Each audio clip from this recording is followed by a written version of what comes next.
kind of blah. Blah, blah, blah, blah, blah, blah, blah, blah, blah.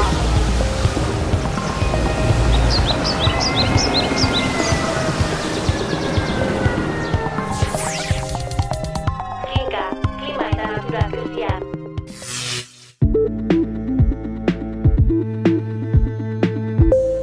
Albisteak.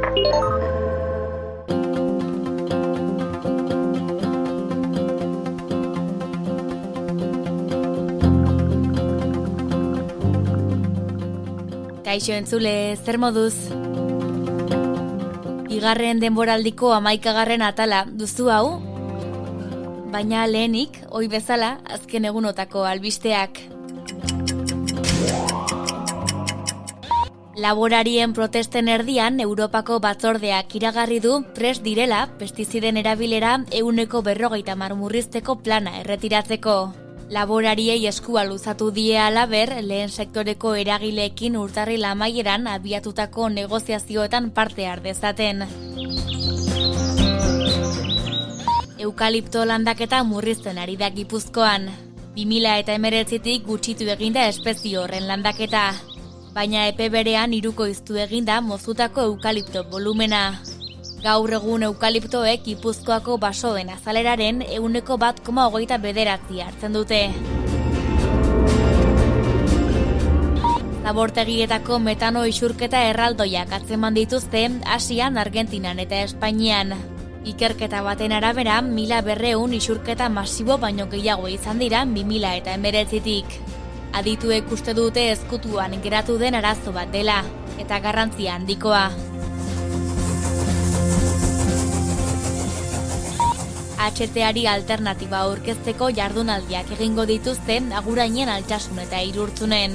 Otsailaren 22tik 25 izaldiak eta erakusketak izango dira. Burgos, Araba eta Nafarroa lotzeko tren publiko eta sozial bat eskatuko dute. Dozenaka nekazarik eredu agroekologikoaren aldeko apustua eskatu diete erakundei. Egurra eta Kandela baserritar kolektiboak deitu du protestara, Gipuzkoako Foru Aldundiaren parean. Haren esanetan eredu agroekologikoa da egokiena hondamendi ekologikoari eta kapitalismoaren krisiari erantzuteko. Horiek lerroburu nagusiak eta jarraian orain dela gutxi Eusko Legebiltzarrean argi berdea jaso duen lege bati buruz. Gaur Kinka podcastean, zehaztapen eta ikuspegi integral baten falta, trantsizio energetikoaren eta klima aldaketaren legearen oinarri.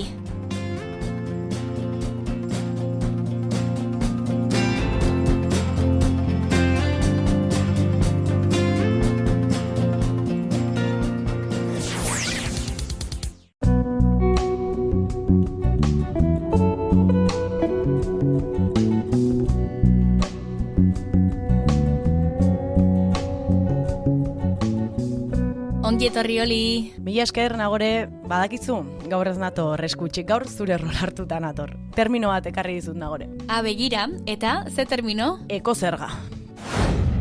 Ados, azaldu ba, zer den ekozerga? Ingurumenari kalte egiten dioten jardueren gaineko zerga da. Ekotasa ere esaten zaio. Ekozerga edo ekotasa orduan. Hori da, eta esan bezala ingurumenerako kaltegarritzat edo arriskutsutzat jotzen diren jarduerei ezartzen zaie zerga hori. Oker ezpanago Euskal Herrian badago, ezta? Zerga horren aldeko kolektibo bat. Bai, zuzen zabiltza badago. 2013an sortu zen. Eta ez dizut azaldu, baina zerga horren bidez jasotzen den dirua zuzentze edo babeste neurriak finantzatzeko erabiltzen da. Alegia, baliabide naturalen kontsumoa gutxitzeko, alden hondakin gutxien sortzeko, teknologia garbien erabilera bultzatzeko edo antzeko helburuetarako. Labur esan da orduan helburu ekologikoetarako. Hori da Nagore. Ikasi dugu beraz, beste termino bat, ekozerga edo ekotasa, ingurumenari kalte egiten dioten jardueren gaineko zerga. Hori da Nagore. Halere, hurrengoan betiko moduan egingo dugu, bale? Zukitza ekarri eta guri azaldu eta nik hartuko ditut apunteak txukun. Osongi.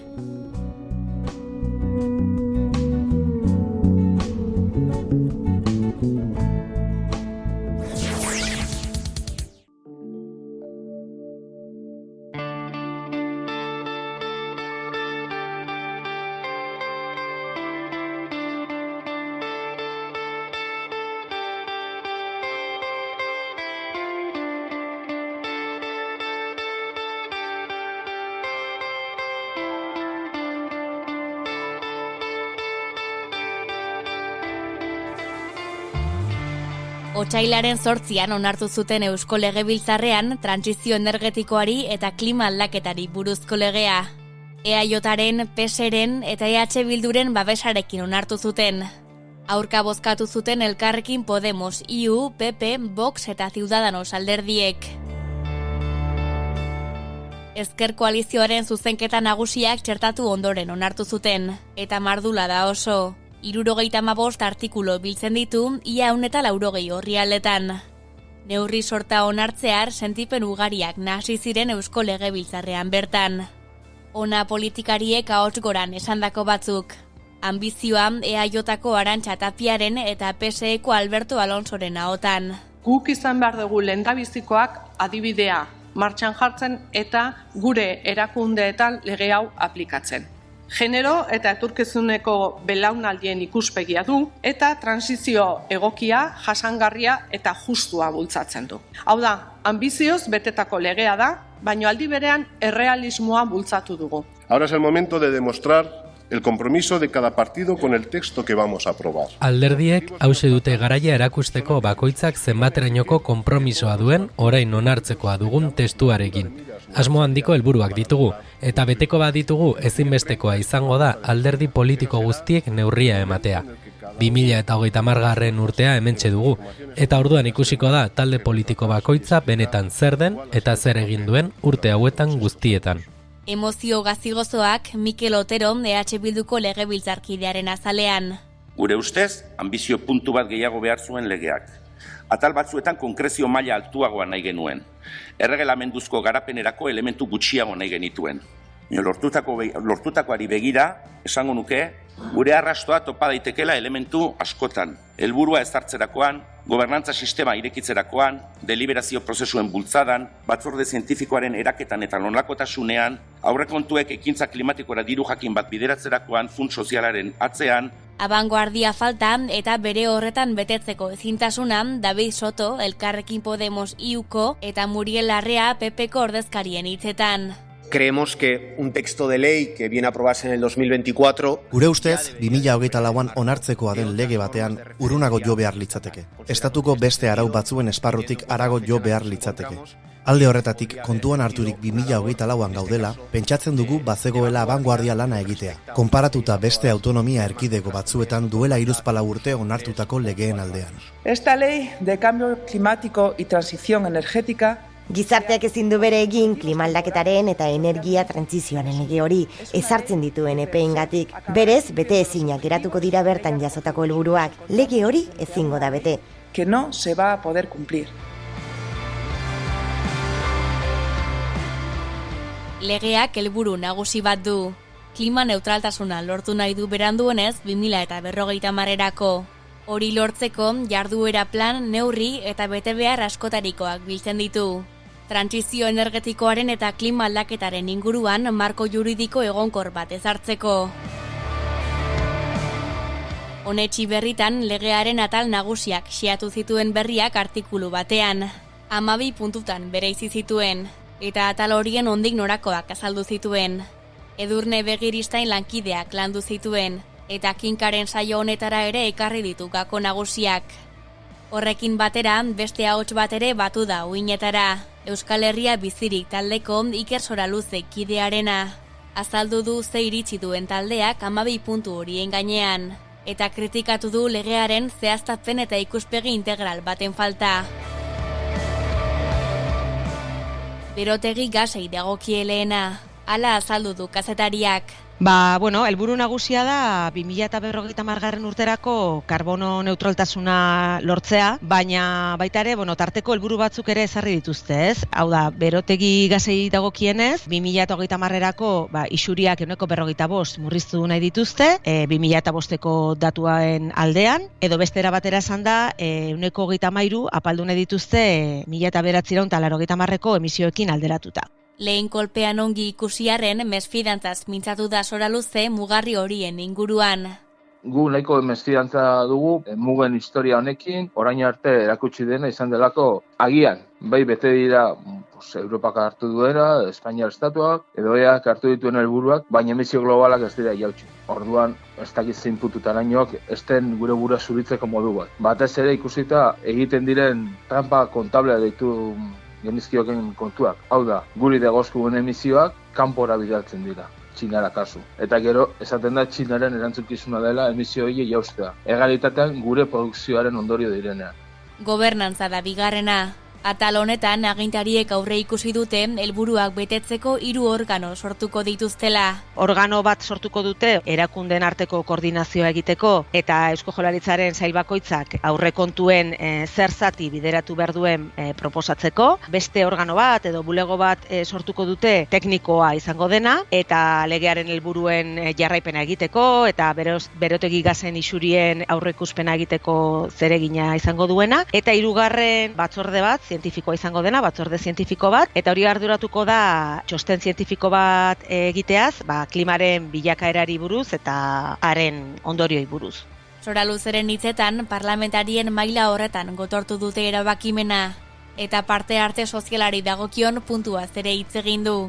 Nabarmendu du herritarren batzarra hitzetara bakarrik mugatzen dela, eta hortik harago ez duela bermerik. Legea gauzatu da nolabait parlamentarien mailan, herrialde hontako eliteak esan nahian da, eta herri-xeetan eztabaidarik emon, ez da udalen hitza kontuan eduki, ez herri, kontzejuak izan aldirenak Araban, edo. Noraia pixkat norabidea markatzen du beraien parte hartze ulertu da zein da. Ja, zegazki legeak parte hartze sozialerak planteatzen ditu eremu ezberdinak eta eremu herrikoiena izango zena edo da herritarren batzarra. Gauza interesgarria da, baina ez da pasatzen eztabaidatoki bat izatetik haratago. Soilik hitz egiteko tokoi bat da. Orduan, iriste zaigu bastante itxurakeriutza dela halako demokratizazio baten salmenta halako, baina realitatean ez du eragin eremurik.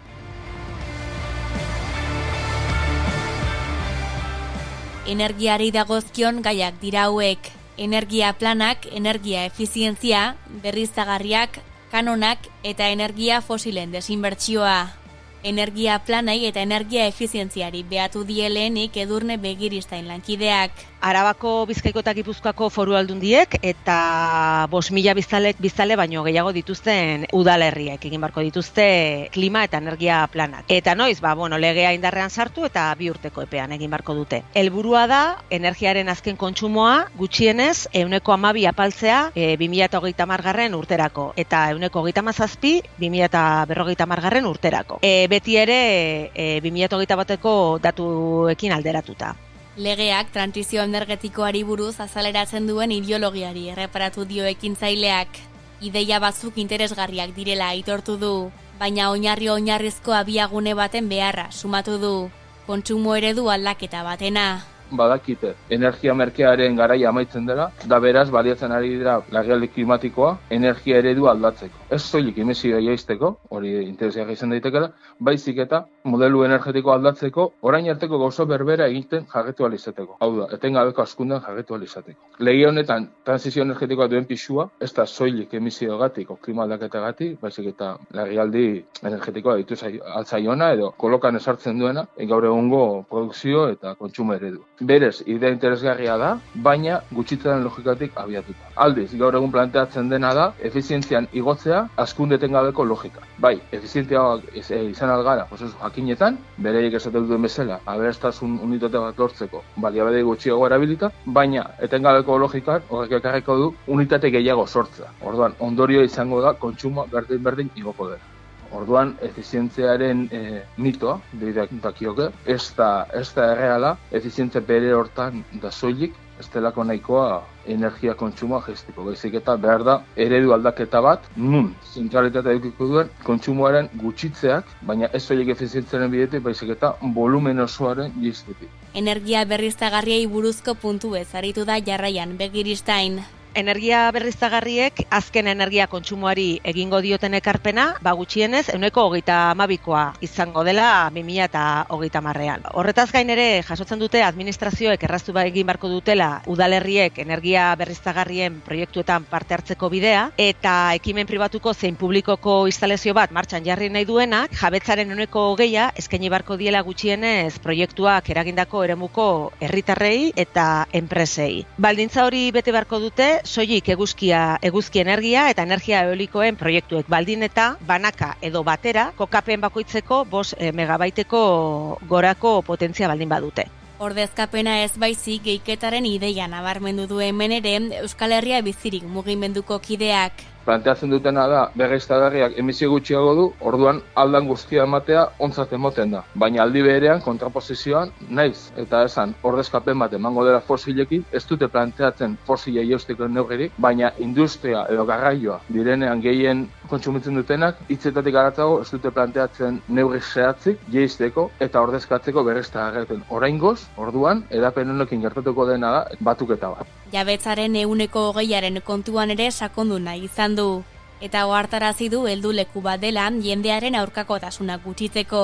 Esan dute badela energia demokratizatzeko modu bat. Gure ustez, helburu bakarra da nolabaiteko zilegitasun bat lortzea, jendearen oposizioa aurkakotasuna gutxitzeko. Hau da, ezin esan ahal izatea gure interesen aurkako bat dela, gu ere interesoien parte geralako ein batea. Berriztagarriei lotuta, kanona da beste puntu bero bat. Parke eolikoek eta fotovoltaikoek potentziaren arabera ordaindu beharko dute zerga edo kanon hori, eta zuzenean edo zeharka eragindako udalerrietarako izango da kanon honekin biltzen den dirua. 5 megabait baino gehiagoko instalazioek ordaindu beharko dute, eta eguzki energiari dagokionez, instalazioak okupatutako hektarea kopuroen arabera kalkulatuko da ordaindu beharreko dirua, eta eolikoei dagokienez, potentziaren eta aerosorgailu kopuruaren menpe egongo da hori. Horiek ere oposizioa apaltzeko mekanismo bat direla uste du ekintzaileak, eta kolonialismo kutsu bat ere badutela esan du. Kritika nagusia litzateke dela oposizioa apaltzeko eta beraien jarrera zuritzeko modu bat. Eta bestalde, badu, norbaitek esate zuen kolonialismoaren kutsua, ez? Hau da, kaltea egiten dizugu nahi dugulako, edo ahal dugulako, zure gainetik gaudelako, eta konpensazio txiki bat ematen dizugu, ez daitezen ez beste kexa.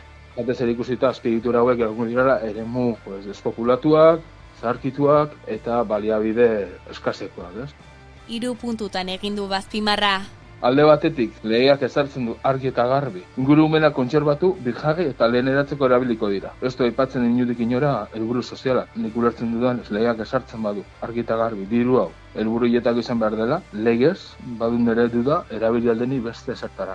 Bestalde, esaten dute inguru horietarako izango dela, baina aldi berean, legeak, badu bigarren paragrafo bat, nun esaten duen, era berean, diru sarrera horiek erabiliko dira, Euskal Autonomia Erkidegoan, energia zentzuzko erabilera bultzatzeko eta sustatzeko jardurak esartzeko, eta abar. Hau da, erabiliko dira, Euskal Autonomia Erkidegoan, energian zentzuzko erabilera bultzatzeko. Ez da soilik diru hori eremuietan erabiliko. Eta azken puntu bat, nor kudeatzen duen kanon hori. Ikusitan nola legeak esartzen duen erkidego osorako izango dela, gure susmoa da, ez dela tokian tokiko erakundeen esku geldituko edo kontzeju edo udalen esku geldituko. Desinbertsioari buruz diardu energiari buruzko azken puntuak. Euskal Autonomia Erkidegoko administrazio publikoek modu progresiboan ordezkatuko dituztela energia fosilak, jatorri berriztagarriko energiekin. Eta hondakinak kudeatzeko eta ura tratatzeko instalazioek beren karbono aztarna kalkulatu eta plan bat egin beharko dutela aztarna gutxitzeko. Horretaz gain, Euskal Autonomia Erkidegoko administrazioek ere 2030 urterako bertan behera utzi beharko dute hidrokarburoen esplorazioarekin, ustiapenarekin lotutako inbertsio oro, eta baita argindarra ekoizteko erregai fosiletan oinarritzen diren azpiegiturekin lotutako inbertsio guztiak ere.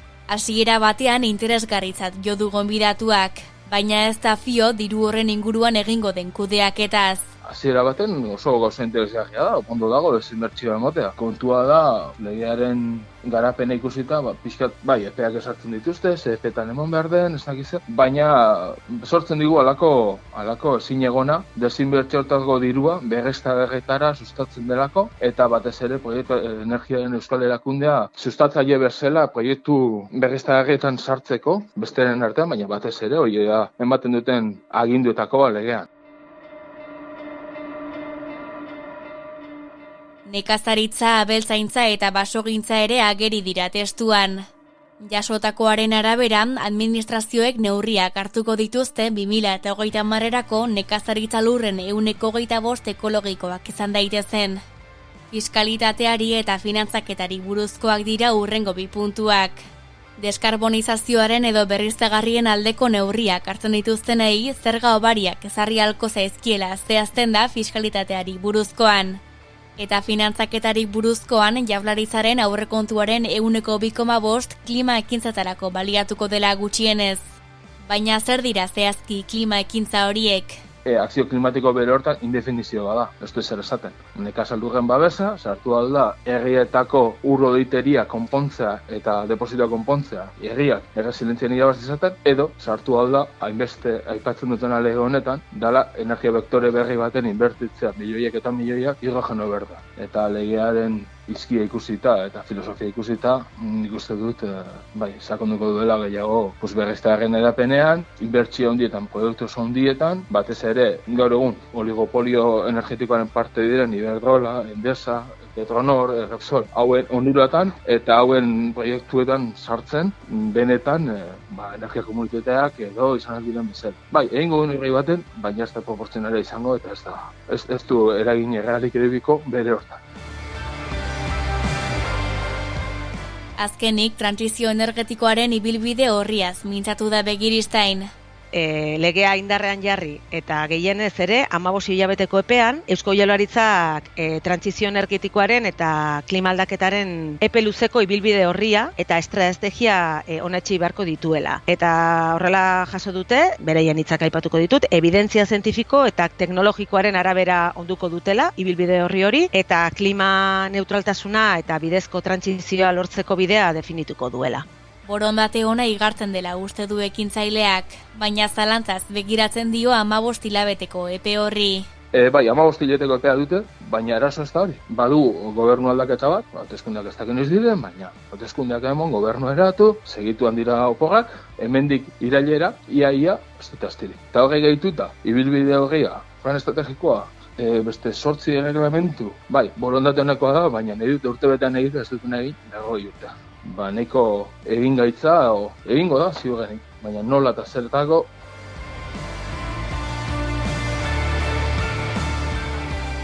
Zalantzarik gabe, ertz, ohar eta xehetasun asko geratu dira kanpoan.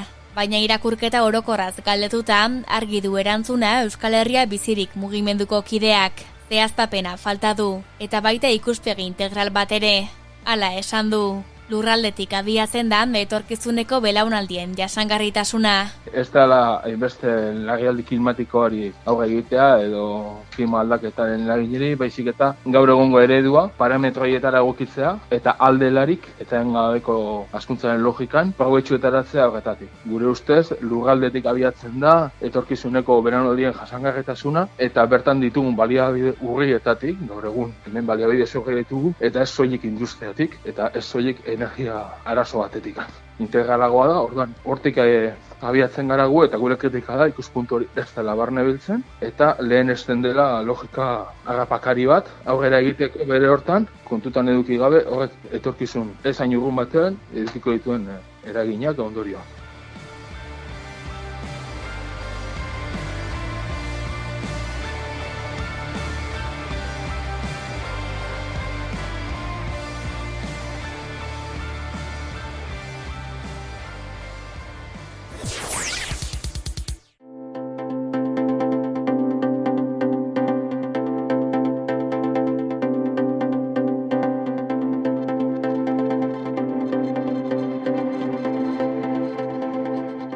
Behar bada ez duzu jakingo, baina galderak egin zalea da oli, eta mikrofonoak itzalita ditugula, ipatzen ditugun gaiei tiraka aritzen da.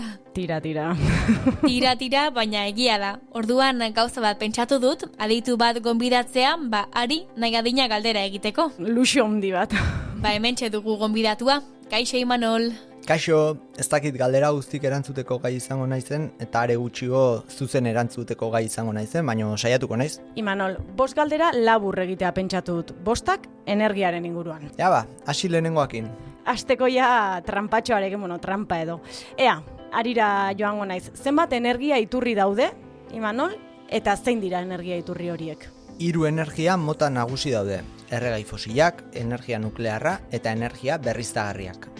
Badakigu zein diren energia iturriak. Eta horietatik Imanol, zein kontsumitzen da gehien, alegia zer energia iturri kontsumitzen da gehien? Erregai fosilena. esateako mundu mailan erabiltzen den energian eren bat petroleotik lortzea, eta 30% ikatzetik. Alare aldeak dare herrialdetik herrira. Baina erregai fosilak agortzen ari dira, ezta? Bai. Irmo esan duzu, eta zein izan daiteke erregai fosil horien alternatiba, agortu egin behar badira? Kinkan aurreko denboaldin komentatu genuen bezala, fusio nuklearra izan daiteke alternatiba, baino ez epe laburrean. Eta energia berriztagarriak horiek ez dute kutsatzen, ez dira agortuko... Energia berriztagarrik bultzatu beharko lirateken teknologiak die, baino behaldea ere badue. Esateako pilpilen daon parke eolikon gaia. Bai, polemika iturri da eta kinkan ere izan dugu izpide. Egia, bukatzeko Imanol, iritzia eskatuko dizut. Ea, energia berriztagarri horietatik guztietatik, zein da zuri gehien gustatzen zaizuna eta zergatik? Irutze zait, gure bizi estiloai eusteko alternatiba bila gabiltzala. Zientziak eta teknologiak gure arazon konponbide magiko bat noiz emango zai. Ta agian gakoa ez da bizimoduei eusteko beste bide horren zaiotea, baizik eta energia gutxigo konsumitzea. Desazkundea alegia. Bale, eta nola egin daiteke hori? Bertako produktu konsumituta, garraio publikoa erabilita, opor jasangarriak inda, funtsen bizimaia xumegoa izan da. Errepasatuko ditugu galdera guztiak, bizi-bizi. Bale. 3 energia mota nagusi daude, fosila, nuklearra eta berriztagarria, gehien kontsumitzen dena erregai fosilena da, baina agortzen ari da, eta alternatiba fusio nuklearra izan daiteke, baina ez da epe laburreko irtenbidea. Berriztagarriak ere izan daitezke, bai, baina horiek ere badute behaldea. Imanolen ustez alternatibarik onena abia puntua bera aldatzea izango litzateke, hau da, gure kontsumo ohiturak aldatzea. Hoi da, bai? Ze ondo Imanol, eskerrik asko. Eskerrik asko zuei.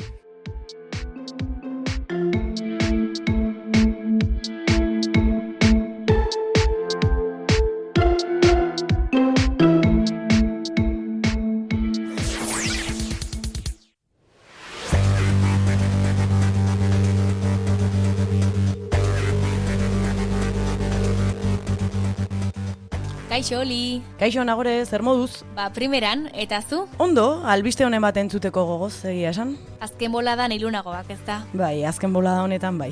Tira, sentsazio horri buelta emateko, ona albiste hon bat. Ai, esan. Birziklatzeko metodo berri bati esker, ibilgailu elektrikoko baterietan erabiltzen den aluminioaren 100% eta litioaren 198 berreskura daiteke.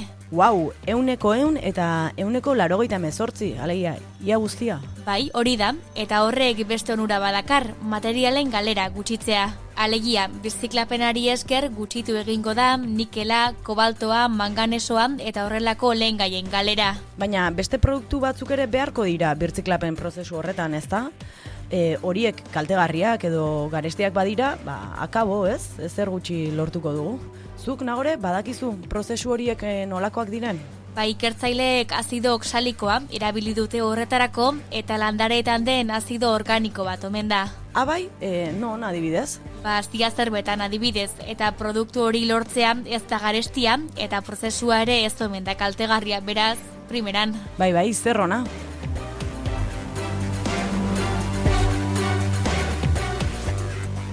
Iritsi da, zuek agurtzeko garaia. Bai, baina guztiz agurtu baino lehenago, edukien laburpena egingo dugu, bale, Nagore? Bai, ahaztu gabe. Ea, ekozerga zer den azaldu dugu hiztegian. Erreportajean trantsizio energetikorako eta klima aldaketarako legeari buruz aritu gara. Neurri sorten nondik norako ez, edo ekintzailek horien gainean egin duten irakurketaz adibidez. Eta aholkuen atalean denetariko galderei erantzun die Imanol Landa Medrano kolaboratzaileak. Ederkin eta orain bai agurtzeko kantuaren txanda. Zein kanturena gaurkoan? Rosa Palo taldearen arduratzea kantuarena. 15 egun barru elkartuko gara berriz hemen berriaren klima eta natura krisiari buruzko Kinka podcastean. Kinka, haizeak adina jakiteko. Eta gogoratu, 15 hitzordua egin ahal izateko berrialagunak beharrezkoak ditugula. Beraz, gustora entzuten bagaituzue, arpidetu buletinera eta egin berrialaguna. Eskerrik asko Olin eta eskerrik asko uinez bestaldean zaudeten guztioi ere. Eskerrik asko zuri, Nagore.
argirango baina dena errazagoa izango litzateke badakit barruan.